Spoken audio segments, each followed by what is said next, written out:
Ahoy Captains, it's Vaz again with another video from World of Warships Legends.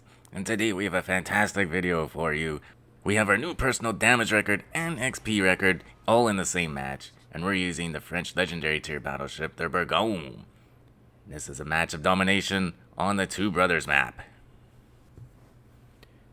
There's going to be a whole lot to talk about in this video, but I think the main point that we want to get across here today, or the main point that we want you to take away from this video, is how good the Bourgogne is.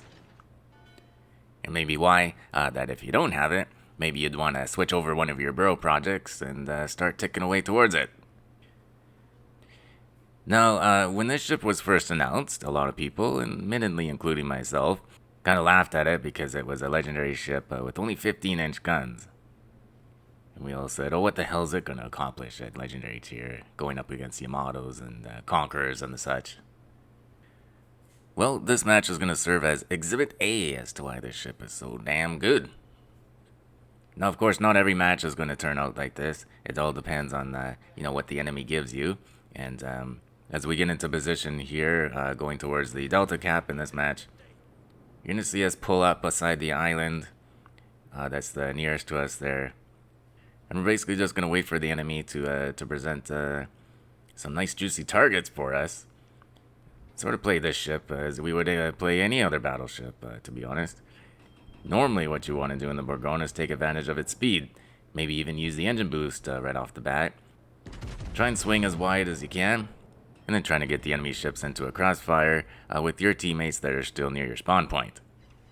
And here we are taking our first shot of the game, and we get a Citadel off the Veneto 24K. Nice opening salvo with the Bourgogne there. And now see we're using this island on our left there for protection, but all the ships are sort of sailing straight forward, so it doesn't really matter. We're just going to wait for them to come around this island, just like this Ibuki has. And it's like a deer in the headlights. We get our shots out, activate the reload booster, but we don't need it because we've just run him over. And so that's kind of what you gotta do when you're playing a battleship. It doesn't matter what battleship it is, what style of battleship it is, what tier it is. You gotta position yourself in relation to what your enemy's doing. And that's what this game is about. It's all about positioning. So like in this case, when these guys are pushing forward, all you gotta do is be a little bit patient and let them set up the shots for you. What if they're just bow tanking you? We don't really see too much of an example of that in this video, unfortunately. But you know what I'm talking about. If your enemies are bow tanking you, you want to get yourself into a different position and try and spread out from where your teammates are. And that's how you'll set up crossfires and be able to take more high percentage shots. And let Lepanto had continued to the broadside to us, and so we wanted to try and take advantage of that. We got a little bit too greedy, perhaps. We tried to get our rear turret involved, and we actually ran into a stray Awami torp. No biggie, though. We can shake that off, no problem. Now we're actually doing what our destroyer teammates should have been doing all along. We are taking the cap. If not for us obliterating that Ibuki earlier, he was headed straight towards our destroyer, and he probably would have mangled him. Now the Sawami's backing up here. He's about to pop out from behind this island. And we're just licking our chops. We're about to eat. We're going to need this if we want a chance at the Kraken. And oh no, what in the hell just happened there? We got our shots out just a bit too early, but that's okay. We're not Kraken hunting here. We're actually trying to win the match. And that's why I think Krakens are quite luck-based, so I don't really care about them too much. There is definitely a lot of luck involved. Sometimes it just comes down to who got the killing blow. Still laid a whopping on that Wami, didn't we? We're up over 100,000 damage already. And we've got the cap. Our flank is clear. And now we're about to have some real fun. While we're sailing towards our next targets, we have a little bit of time here. So let's get our commander up on the screen. We're using good old Robert Jujard.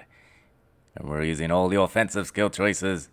We're using Flammable Cannoneer, Gyrating Drill Blitz, Marksmanship, Breaching LXXL, and for the legendary skill, it's good old Will to Rebuild.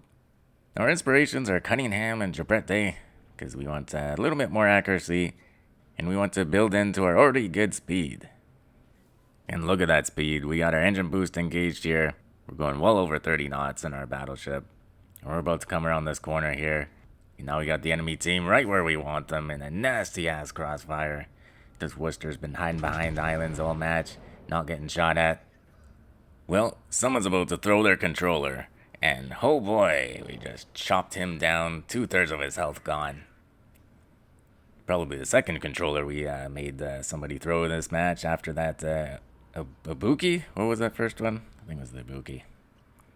Losing track here. Ibuki, Wami, Iwaki I wanted to say for a second there. And now this rock is going to be our next victim. But it wasn't a rock. It was a rock lobster. And now he's dead. Sorry, that song has been stuck in my head the last couple of days. And another controller just got thrown across the room. But I mean, honestly, that Scheiflin was in a very strange position. He kind of deserved to die. But it's a good time to talk about the penetration of these French battleship guns. Against ships with lighter armor like the Ibuki, the Lepanto with its massive citadel, the Iwami, Scheiflin, now this Worcester, which is about to die. 15-inch shells work awesome because you're not going to get as many overpens. Now then you're thinking, oh, okay, well, they're not going to penetrate the armor very well. Well, that's also true.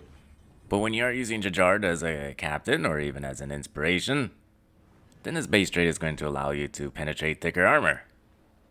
Plus, there's also that rumor going around that the French battleships do have these special magic bullets, which is why the Jean Bart is so revered. And the Bourgogne has the exact same guns as the Jean Bart, just happens to have an extra turret on the back. Anyways, the rumor is that the French battleship shells have a better penetration value than your average standard run-of-the-mill battleship. And so you get the best of both worlds. You're going to be able to penetrate thicker armor, and that's not going to result in overpens on lighter armor. And that, in a nutshell, is why the Bourgogne is an awesome ship at Legendary tier.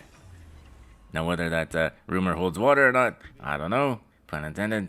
But maybe someone in the comments can explain it further if I'm not explaining it properly. I don't really look this stuff up. I don't look at PC stats or anything like that. I don't feel like we should have to. It should all be in our game.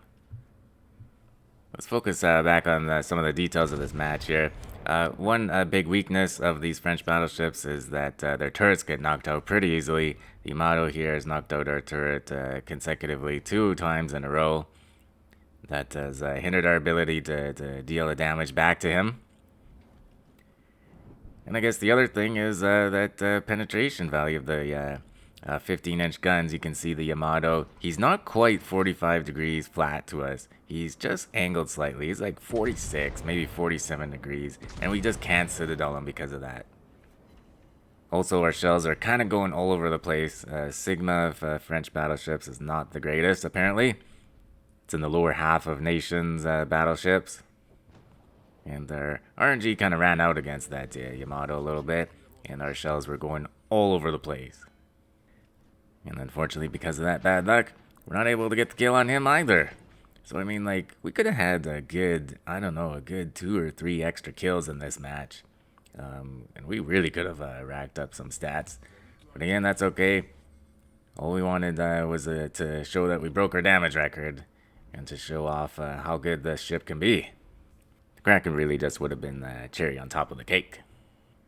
Now here coming up on the last 3 ships, we're just on cleanup duty here now. Trying to wait for the perfect shot. We know full well that we're on the hunt for our damage record. So we're going to try and line up the Bourgogne. He's turning in. And again, RNG just is not going to favor us here. We get a bunch of overpens, of all things. Shimakaze secures the kill, and we miss out on that one.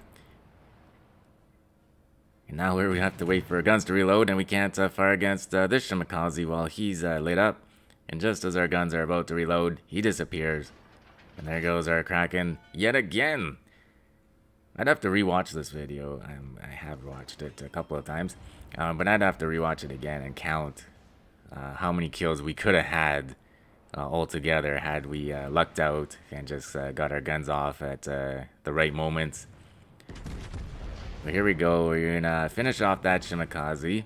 That gives us our 4th kill of the match and secures our new personal damage record of over 270,000.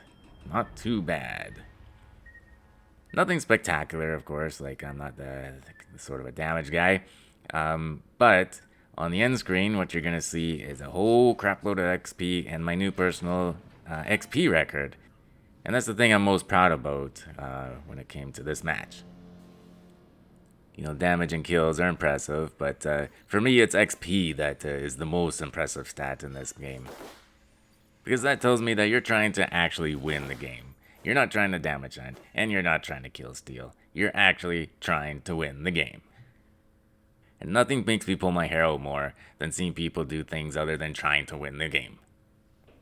And so here we are, we fast forwarded to the stat screen while that last Shimakaze ran away for no reason. So again, we ended up with over 270,000 damage, 4 sinkings, 12 citadels, 3 assisted captures, eat your heart out Shimakaze teammate, the Confederate medal, and a High Caliber medal.